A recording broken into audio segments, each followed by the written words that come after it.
Hello বন্ধুরা, আজকে তোমাদের সাথে শেয়ার করব আমি অ্যাটোমিক হ্যাবিটের চ্যাপ্টার 1 এর ১ম গল্পটা।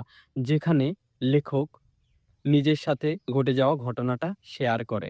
লেখকের মুখের উপরে বেসবলের ব্যাটটা লাগে এবং তারপর থেকে তার নাক ভেঙে যায় ও সে কোমায় চলে যায়। তারপর থেকে তার জীবন মূল স্রোত থেকে অনেক পিছিয়ে যায় এবং সে নতুন কিছু কাজ করা, শেখা সমস্ত কিছুতেই সমস্যা হতে শুরু করে। কিন্তু লেখক তার জীবনে অল্প, অল্প ছোট, ছোট হ্যাবিট নিয়ে আসে। তারপরে তার জীবনকে আবার মূল স্রোতে ফিরিয়ে আনে এবং সাকসেসফুল হয়। এখন তোমরা জানো তিনি কত বড় লেখক হয়েছেন। ঠিক সেমই ঘটনা ঘটে ব্রিটিশ সাইকেলিং এর সাথে। ব্রিটিশ সাইকেলিংও খুব একটা ভালো করতে পারছিল না। তারা যে গেম খেলছিল, গেমে সবসময় হেরে যাচ্ছিল।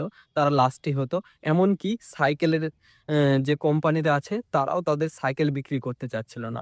কিন্তু তাদের নতুন কোচ এসে তাদের কিছু পরিবর্তন করে, তাদের ছোট, ছোট হ্যাবিট নিয়ে আসে। আর সেই হ্যাবিট গুলা পালন করার পর থেকে তাদের জয়লাভ শুরু হয়। তারা ১০ টা ম্যাচের মধ্যে ৭ টাতে গোল জেতে। এমনকি তারা অলিম্পিকেও গোল জেতে।